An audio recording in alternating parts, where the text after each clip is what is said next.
नमस्कार, मैं हूं आशीष वर्मा। मॉर्निंग कॉल में आप सबका स्वागत है। शुरुआत करेंगे आज सुबह की टॉप हेडलाइंस के साथ।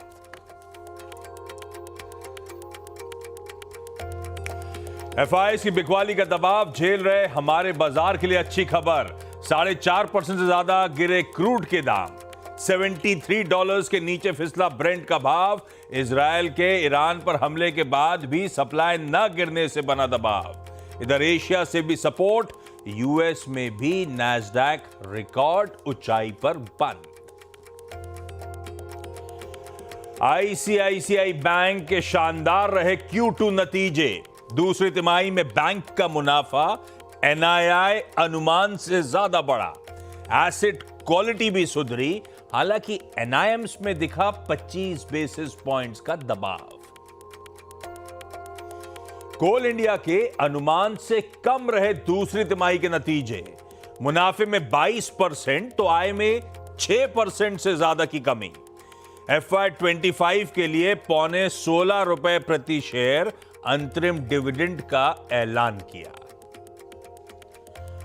दूसरी तिमाही में श्रीराम फाइनेंस के नतीजे अनुमान के पास। मुनाफा 18% तो ब्याज से कमाई 16% से ज्यादा बढ़ी।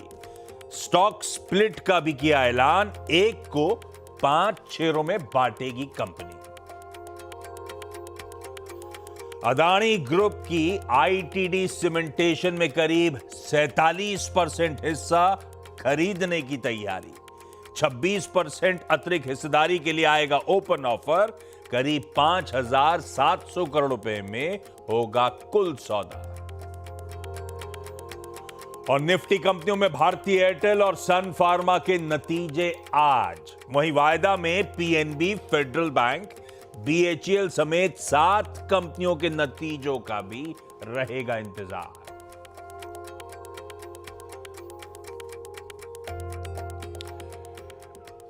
चले भाई, सोमवार की सुबह, नए हफ्ते की शुरुआत। और भाई सबसे पहले आप सबको फेस्टिव ग्रीटिंग्स। आज बसु बारस के साथ दीपावली की सेलिब्रेशंस की शुरुआत। ध्यान रखिएगा, कल है धनतेरस और थर्सडे को दीपावली घर वाली, क्योंकि ऑफिस वाली, वो शेयर बाजार वाली, मुहूर्त ट्रेडिंग वाली, वो तो फ्राइडे को है। तो इस देश के सबसे बड़े फेस्टिवल को लेकर अटर कंफ्यूजन है। वैसे ही कंफ्यूजन बाजारों को लेकर भी बना हुआ है। पिछला पूरा हफ्ता दिक्कत में निकलता हुआ नजर आया भारतीय बाजार। हर दिन कमजोरी के साथ, दबाव के साथ कामकाज हुआ। इनफैक्ट ये back to back 4th straight week है जब वीक ऑन वीक डिक्लाइंस भारतीय बाजार में देखने को मिल रहे हैं। दिखाइए स्क्रीन पे, देखिए आप, पिछले 4 हफ्तों से लगातार प्रेशर बढ़ता ही चले जा रहा है। अच्छा, फेस्टिविटीज के बीच दिखा रहा हूं, लेकिन क्या करूं, गणित दिखाना बनता है। अब तक के रिकॉर्ड उच्चतम स्तर जो भारतीय बाजार में लगाए थे वो 27 सितंबर के थे। तब हमने हाई छुए थे 26,277, 26,287 के। वहां से अब हम 2,100 पॉइंट दबाव के साथ 8% करेक्ट होके कामकाज कर रहे हैं। और ये अब 19 ट्रेडिंग सेशंस हो गए, हमने अच्छे दिन देखे नहीं है। इस बीच, मतलब जब से हाईज लगाए थे तब से लेकर अब तक एफआईआईज ने 1,10,000 करोड़ की बिकवाली करी। डीआईज यानी कि घरेलू संस्थागत निवेशकों ने ऑलमोस्ट मैच करा। 1,03,000 करोड़ रुपए के आसपास की खरीद डीआईज की तरफ से होती हुई नजर आई। पर 1,00,000 करोड़ से ज्यादा की बिकवाली एफआईआईज की सिर्फ वैल्यूएशन कंसर्न्स पे, या कुछ और भी सता रहा है, पता नहीं। मंथली आउटफ्लोज वैसे ध्यान रखिएगा 1,00,000 करोड़ के पार पहली बार गए, और अभी महीना खत्म होने में कुछ दिन बचे हैं। खैर, ये हफ्ता कहां का नजर आएगी बता देता हूं। थर्सडे को हम अपनी मंथली अक्टूबर वायदा की एक्सपायरी की कर रहे होंगे तैयारी, और फ्राइडे को वो मुहूर्त ट्रेडिंग का सेशन होगा 6 से 7 बजे शाम को, और सीएनबीसी आवाज पे बढ़िया सी लाइव प्रोग्रामिंग 5:30 PM ऑनवर्ड्स। इस बीच खैर रिजल्ट सीजन तो है ही इंपॉर्टेंट, जो पूरे हफ्ते नजर रहेगी। सबकी धक धक लगी हुई थी आईसीआईसीआई बैंक के नंबर्स पे, तो अपफ्रंट बता दूं बचा लिया है। एटलीस्ट आईसीआईसीआई बैंक के नंबर्स अच्छे हैं, अगर वो सब इंतजार कर रहे थे सैटरडे को तो। खैर वो अभी डिटेल में आगे बातचीत होगी। वेडनेसडे को यूएस का जीडीपी और थर्सडे को बैंक ऑफ जापान के ब्याज दरों का फैसला। ये दो चीजें ग्लोबली इंपॉर्टेंट है। हाँ, इंपॉर्टेंट वो मिडिल ईस्ट क्राइसिस, कोई एस्केलेशन तो नहीं, क्योंकि अभी वीकेंड पे क्या क्या हुआ है, हॉर्मास बगल में बैठे हैं, वो आपको बताएंगे। गिफ्ट निफ्टी के संकेत दिखा देता हूं। हफ्ते की शुरुआत एकदम फ्लैट नोट पे होने की हो रही है तैयारी। ग्लोबल मूड हॉर्मास से वीरू बताएंगे कैसे निफ्टी बैंक पे हमें आज मंडे के दिन स्ट्रेटेजाइज करना है। हर्षद से जानेंगे सारे इंपॉर्टेंट स्टॉक्स इन न्यूज। हो गया फाइनली। कैसा रहा वीकेंड, क्या क्या डेवलपमेंट्स हैं और हमारे लिए संकेत कैसे भाई साहब? आपके सवाल का जवाब मिल गया है। आप 2 हफ्तों से पूछ रहे थे, 2 हफ्ते हो गए, 3 हफ्ते हो गए, उन्होंने कुछ करा क्यों नहीं? आखिर उन्होंने आपके सवाल का जवाब दे दिया, कर दिया उन्होंने। इजराइल ने जवाबी हमला, लेकिन इजराइल ने जो कहा वो ये भी कहा कि हमने जो हमला करा था वो सटीक था, ताकतवर था, और जिस मकसद से हम हमला करने निकले थे वो मकसद हमने हासिल कर लिया। वो मकसद ये था कि हमने ईरान के सैन्य ठिकानों को भारी नुकसान पहुंचाया है और उनकी मिसाइल मैन्युफैक्चरिंग कैपेबिलिटीज़ को भारी नुकसान पहुंचाया है। ये इजराइल का कहना है। उन्होंने ये भी कहा कि अब सूत्रों के हवाले से पता चला कि कहाँ कहाँ हमले हुए। अब एंटी एयरक्राफ्ट सिस्टम्स पर हमले हुए, एक S-300 बैटरी पे हमला हुआ है। वो S-300 बैटरी जो है वो मिसाइल मैन्युफैक्चरिंग के लिए एक बहुत बड़ा कंपोनेंट है, वहाँ हमला हुआ है। अब कॉम्प्लिकेशन ये है कि वो बैटरी जो है वो रूस से आती है, उसकी जो टेक्नोलॉजी है वो रूस से आती है। तो अब रूस को अपनी सैन्य क्षमता बढ़ाने के लिए खुद को प्रायोरिटाइज करना है, क्योंकि यूक्रेन के साथ उनके भी चल रहे हैं मसले। इनको क्यों देंगे? तो उनको क्यों देंगे? तो हम एक्सपर्ट्स का कहना है कि ईरान को ये अपनी कैपेबिलिटी वापस उस क्षमता पर लाने के लिए 1-1.5 साल लग जाएगा। ये कॉम्प्लिकेशन हुई और मिसाइल लॉन्च साइट्स पर हमले हुए। लेकिन ईरान ने इस पूरे हमले को डाउन प्ले कर दिया। उन्होंने कहा है कि हाँ ठीक है, हमला हुआ, लेकिन जिस तरह के नुकसान की बात इजराइल कर रहा है उस तरह का नुकसान नहीं हुआ है। ये ईरान का कहना है, उन्होंने डाउन प्ले कर दिया। कल आयतुल्लाह खामेनी जो उनके सुप्रीम लीडर है, उन्होंने भी ट्वीट करके कहा कि इजराइल ने गलती करी है, वो ईरान को जानते नहीं है अब तक ठीक से, उनकी क्षमता को, उनकी कैपेबिलिटी को जानते नहीं है। तो ये भी ट्वीट करा है उन्होंने। तो इसका जवाब, इसका रिएक्शन क्या है? अब आमतौर पर जब इस तरह का हमला होता है तो तेल की कीमतों में उछाल आता है, लेकिन अब तेल की कीमतों में गिरावट आई है, भारी गिरावट आई है, 5-5% की गिरावट आई है। अब क्यों हुआ ये? बाजार कह रहा है कि सिर्फ सैन्य ठिकानों पर हमला हुआ इसलिए तेल की कीमतें गिरी है, मगर जिस तरह का रिएक्शन आया है, आप कह सकते हैं कि एक नीजर्क रिएक्शन है, क्योंकि जिस तरह का रिएक्शन है उससे ऐसा लग रहा है एज इफ बाजार जो है वो इस बात को पूरी तरह से डिस्काउंट कर रहा है कि आगे चलकर ऐसा कोई हमला नहीं होगा, जबकि दोनों पार्टीज ने ऐसा कहा नहीं है कि ना हम तेल के ठिकानों पर हमला करेंगे या परमाणु ठिकानों पर हमला करेंगे। जबकि एक्सपर्ट्स ये कह रहे हैं कि अब जब इजराइल ने हमला कर दिया है तो इस बात की आशंका अब बढ़ जाती है कि शायद राष्ट्रपति चुनावों के बाद अमेरिका में शायद परमाणु ठिकानों पर या तेल के ठिकानों पर हमला हो। मगर तेल के बाजार इस बात को डिस्काउंट कर रहे हैं फिलहाल के लिए। ब्रेंट की कीमतें जो $81 आई थी वो अब वापस गिरते पड़ते फिर से 76 तक गई थी, फिर अब वापस $72 हो गई है। तो एक ये ऑयल का रिएक्शन आया है। अब अमेरिका के बाजारों में फ्राइडे क्या हुआ? वॉल स्ट्रीट में फ्राइडे को वही हुआ जो थर्सडे हुआ था। डाउ ने अंडर परफॉर्म करा, नैस्डैक ने आउट परफॉर्म करा। नैस्डैक ने आउट परफॉर्म थर्सडे को इसलिए करा था क्योंकि टेस्ला के शेयर चले थे, फ्राइडे को बिग टेक के सारे शेयर चले। अब ये हफ्ता जो है वो अमेरिका के बाजारों के लिए अर्निंग्स के लिहाज से मेक और ब्रेक हफ्ता है, क्योंकि सारे जो बिग टेक के अर्निंग्स है लगभग सारे वो इस हफ्ते आने हैं। आज तो खैर चलिए फोर्ड के नतीजे आएंगे, कल अल्फाबेट के नतीजे आएंगे, AMD, मैकडॉनल्ड्स, बड़े नतीजे हैं। बुधवार को माइक्रोसॉफ्ट, मेटा, स्टारबक्स, गुरुवार को Apple, Amazon, Mastercard, Uber, Friday को बर्कशायर हैथवे, एक्सॉन। तो एक बहुत बड़ा अर्निंग्स हफ्ता अमेरिका के बाजारों के लिए है। अगर अर्निंग्स के लिए है तो मैक्रो डेटा के लिए भी बहुत बड़ा है। आपने जीडीपी की बात करी, कल कंज्यूमर कॉन्फ्रेंस का डेटा आएगा, बुधवार को एडीपी के एम्प्लॉयमेंट के आंकड़े आएंगे, थर्सडे को जॉबलेस क्लेम्स के आंकड़े आएंगे और फ्राइडे को जो है वो नॉन फार्म पेरोल्स का डेटा आएगा, जो सबसे महत्वपूर्ण है ये जानने के लिए कि फेड क्या करेगा, जो उनके नवंबर की पॉलिसी है उसमें। मैन्युफैक्चरिंग PMI के डेटा आएंगे, ऑटो बिक्री के आंकड़े आएंगे। तो बहुत सारा डेटा, अर्निंग्स, मैक्रोस, तो ये 2 हफ्ते आने वाले अमेरिका के बाजारों के लिए मेक और ब्रेक हफ्ते हैं। अब जापान में, एशिया में अब तो फिलहाल कामकाज चल रहा है, लेकिन जापान में जो चुनावी सरगर्मियां है वो तेज़ हो गई है, क्योंकि LDP जो उनकी रूलिंग कोalition है 2009 के बाद पहली बार उन्होंने बहुमत खो दी है लोअर हाउस में। बहुमत के लिए उन्हें 233 सीटें चाहिए थी, मिली 215। अब ये हुआ है कि जो विपक्ष है, जो उनको 148 सीटें मिली है, सीडीपी जिसे कहते हैं, तो उन्होंने कहा है कि अब उनकी बहुमत कम होगी तो हम सरकार बनाने की कोशिश करेंगे।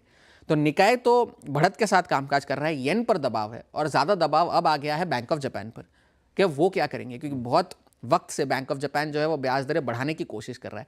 लेकिन जब एक बार उन्होंने ब्याज दरें बढ़ाई थी तो बाजार में कोहराम मच गया था। तो अब कोई ऐसा उम्मीदवार अगर आ गया जो फिस्कल एक्सपेंशन को सपोर्ट करे, तो अब उनकी ये जो ब्याज दरें बढ़ाने की जो उम्मीद है वो शायद उस पर दरवाज़ा बंद हो जाए। मगर फिलहाल जापान के बाजार ठीक ठाक है, येन पर दबाव है, मिडिल ईस्ट में टेंशन्स बढ़े हैं और वॉल स्ट्रीट के लिए बहुत बड़ा हफ्ता है।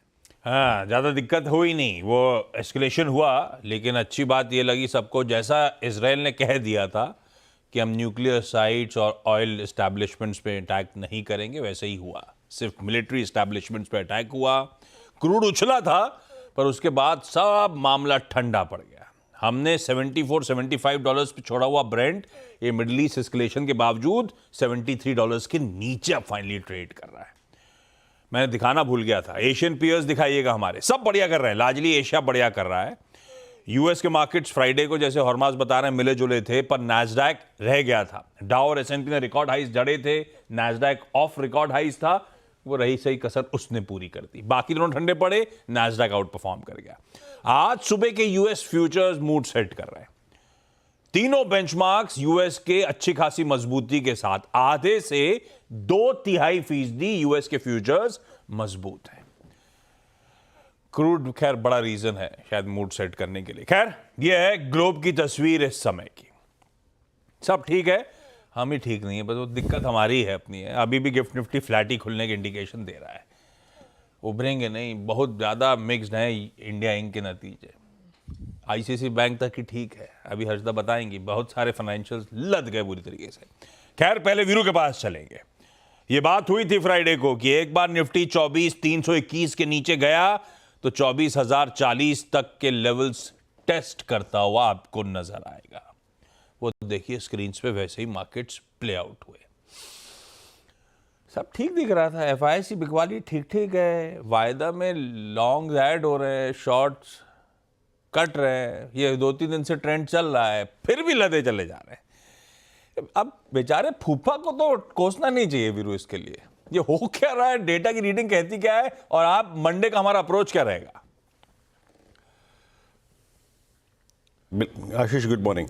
देखिए बिल्कुल आशीष, फूफा को हर चीज़ के लिए कोसना अच्छा नहीं है। ठीक है उन्होंने कैश मार्केट में सेलिंग करी, लेकिन डेरिवेटिव में उनका प्लेसमेंट बहुत ख़राब नहीं था।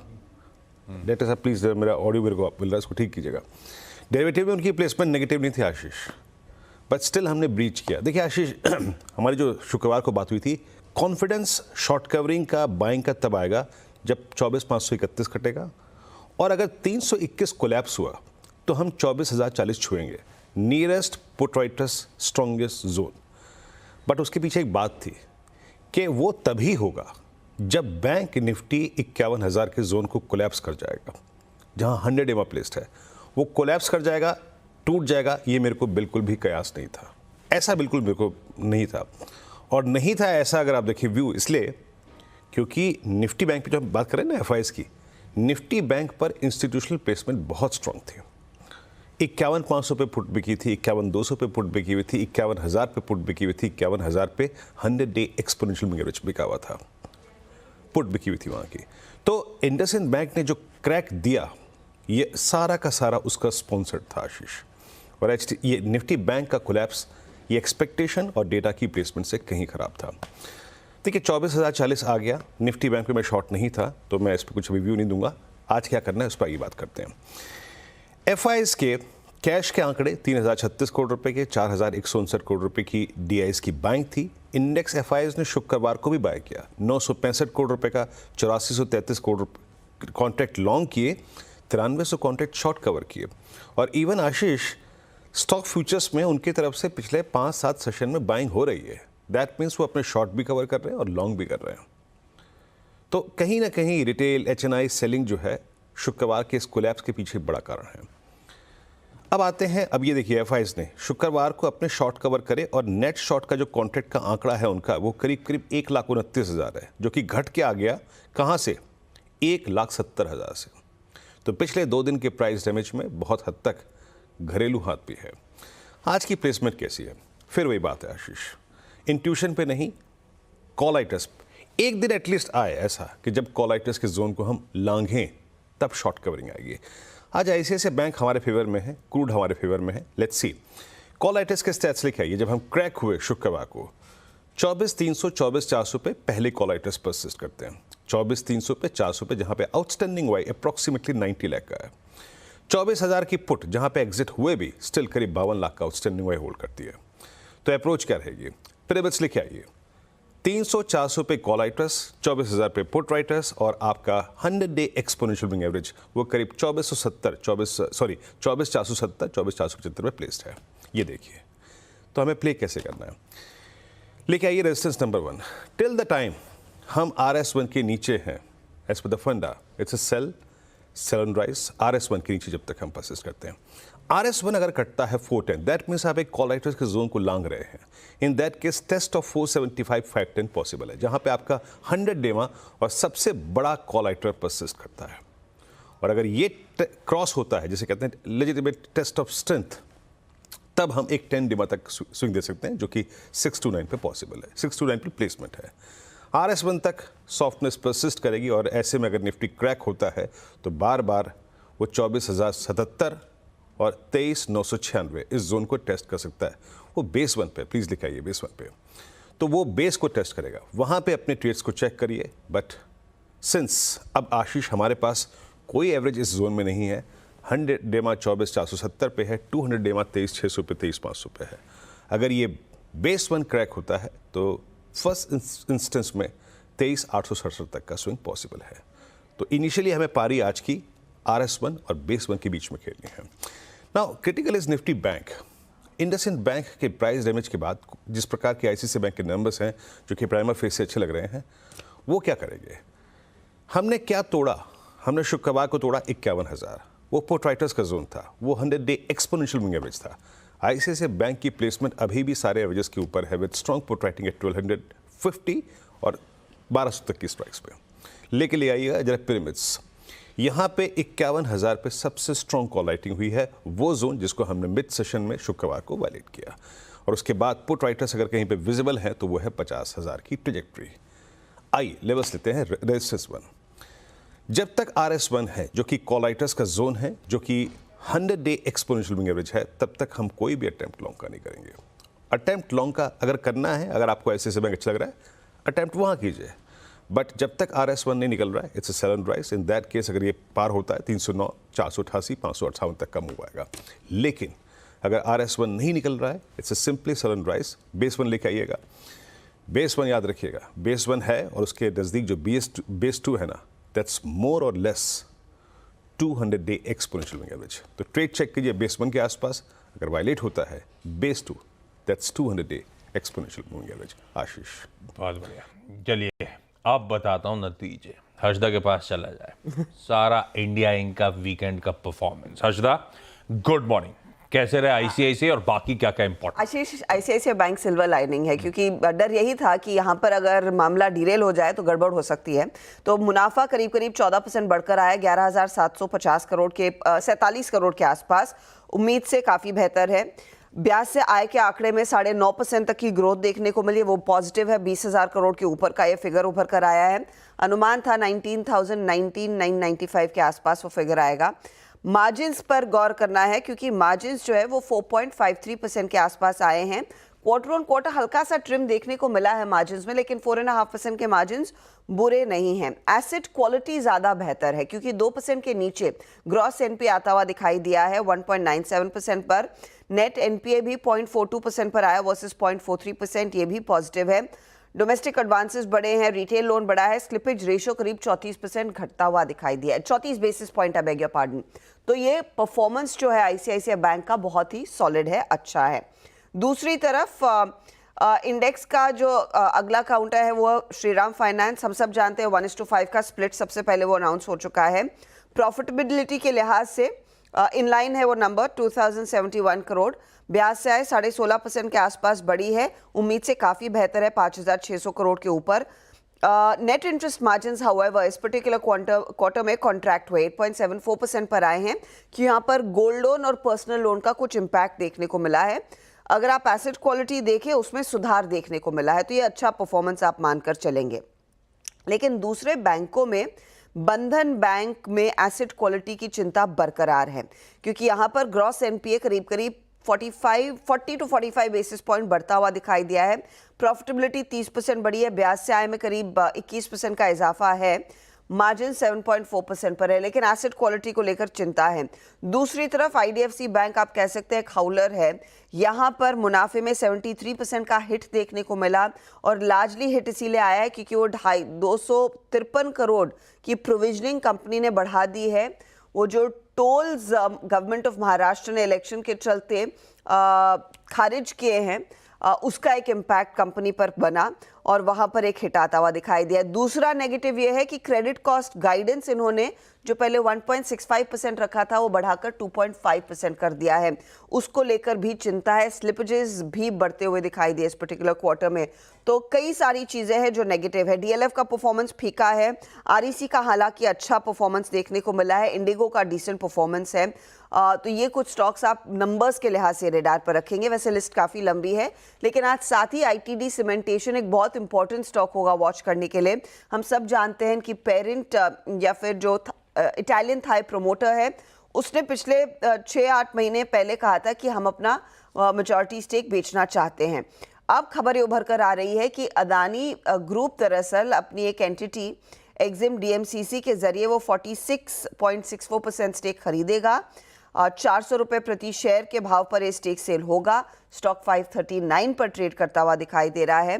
तो ये इनफैक्ट एक बड़ा मूवर रह सकता है आज के लिए। आईटीडी सीमेंटेशन पर आपकी नजरें रहेंगी। रखिए तमाम स्टॉक्स रडार पे। क्विकली छोटा सा ब्रेक के उस पर जब लौटूंगा तो आज का इवेंट्स कैलेंडर और साथ साथ कमोडिटी स्ट्रैटेजी।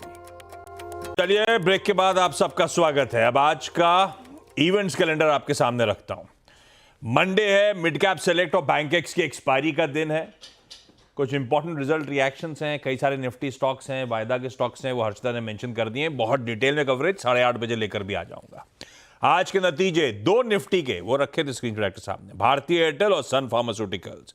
वायदा में Ambuja cements, BHEL, federal bank, IGL, IOC, LIC housing finance और पीएनबी। 7 वायदा बाजार, 2 निफ्टी के नंबर्स और भतेनो रिजल्ट रिएक्शन। दिन भर एक्शन रहेगा। कैश की लंबी लिस्ट है। कुछ इंपॉर्टेंट एक्स डेट्स हैं, ध्यान रखिएगा। Doctor Reddy's laboratories stock split, आज एडजस्टमेंट होगा। 5 रुपए की फेस वैल्यू 1 रुपए पे, यानी कि एक शेयर 5 में बट रहा है। रिलायंस इंडस्ट्रीज एक्स डेट होगी, आज एडजस्टमेंट प्ले आउट हो रहा होगा स्क्रीन पे। 1 for 1 बोनस इशुएंस का, तो गणित कहता है फ्राइडे के भाव से आधे पे शायद ट्रेड कर रहा होगा, घबराइएगा नहीं। आईसीआईसीआई लोम्बार्ड एक्स डिविडेंड है 5.5 रुपए का। पीएम मोदी और उनके स्पेन के काउंटर पार्ट, स्पेन के पीएम, दोनों मिलकर टाटा एयरबस का प्रोजेक्ट वडोदरा में C295 एयरक्राफ्ट फैसिलिटी को आज लॉन्च करेंगे, इनॉग्रेट करने जा रहे हैं। वो विजुअल्स दिन के दौरान हम लोग दिखाएंगे आपको। खैर, आज की कमोडिटी स्ट्रैटेजीज, तब और अब की दूसरी प्लेट दिखा चुके हैं हम लोग। क्रूड इंपॉर्टेंट, वैसे सारे वेरिएबल्स इंपॉर्टेंट थे। ब्रेंट कूल ऑफ हुआ है उछलने के बाद, डॉलर इंडेक्स इंच अप हो रहा है, बॉन्ड डील्स वापस इंच अप हो रही हैं, ध्यान रखिएगा। एचडीएफसी सिक्योरिटीज के अनुज गुप्ता साहब ने मदद करी है। अनुज कह रहे हैं कॉपर नवंबर वायदा बेचना है 845 के स्टॉप के साथ।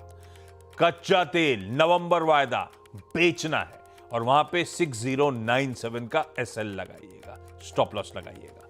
बाकी के लेवल स्क्रीन पे छोड़े जा रहा हूं गिफ्ट निफ्टी के फ्लैट संकेतों के साथ। आज के शो मॉर्निंग कॉल में इतना ही। ब्रेक के उस पार सीधा सौदा। नमस्कार।